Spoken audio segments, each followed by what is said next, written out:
புதுக்கோட்டை அருகே சேதமடைந்துள்ள அரசு பள்ளியை இடித்து அப்புறப்படுத்த வேண்டும் என்று பெற்றோர்கள் வலியுறுத்தியுள்ளனர். புதுக்கோட்டை திருமங்கலம் ஒன்றியத்திற்குட்பட்ட மேட்டுப்பட்டியில் அரசு பள்ளி அமைந்துள்ளது. இங்குள்ள வகுப்பறையின் மேற்கூரை கடந்த சனிக்கிழமை இடிந்து விழுந்தது. விடுமுறை நாள் என்பதால் நல்வாய்ப்பாக அசம்பாவிதங்கள் தவிர்க்கப்பட்டன. இந்த நிலையில் சேதமடைந்துள்ள அரசு பள்ளியை இடித்து அப்புறப்படுத்த வேண்டும் என்றும், புதிய கட்டிடம் கட்டவில்லை என்றால் மாணவர்களை திரட்டி போராட்டம் நடத்துவோம் எனவும் பெற்றோர்கள் எச்சரித்துள்ளனர். பாப்பாவை கொண்டு வரும்போது மேற்கூரை இடிஞ்சு விழுந்ததாக சொன்னாங்க. தகவல் தெரிஞ்சு நாங்கள் பார்த்தோம். நான் பள்ளி மேலாண்மை குழு தலைவியாகவும் இருக்கேன்.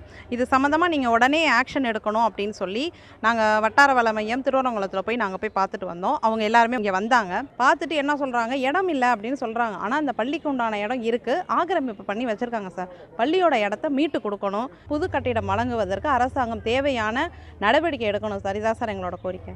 இப்போ இந்த மாதிரி பிரச்சனை மக்கள் பிரச்சனை பண்ண பொதுமக்கள் பிரச்சனை பண்ணி பிள்ளைகளை உள்ளே அனுப்பாதனால இப்போ உடனே எல்லா அதிகாரியும் நின்று பார்க்குறது. இன்னும் அந்த வீடியோ பார்க்கல சார். இந்த இடத்துக்கு வீடியோ தான் வரணும். நேற்று நைட்டு 7 மணிக்கு பார்த்துட்டு இது ஒன்றும் பிரச்சனை இல்லை, பார்த்துக்குவான், இது பெரிய மேட்ரு இல்லை, இதை பண்ணிக்கங்க, பள்ளி கழிவுத்துறையில் இது எங்களோட பண்டில் பள்ளி கழிவுத்துறை வச்சு பண்ணிக்கிட்டு அவர் பாட்டு அசால்ட்டாக சொல்லிட்டு போய்க்கிருக்காரு சார்.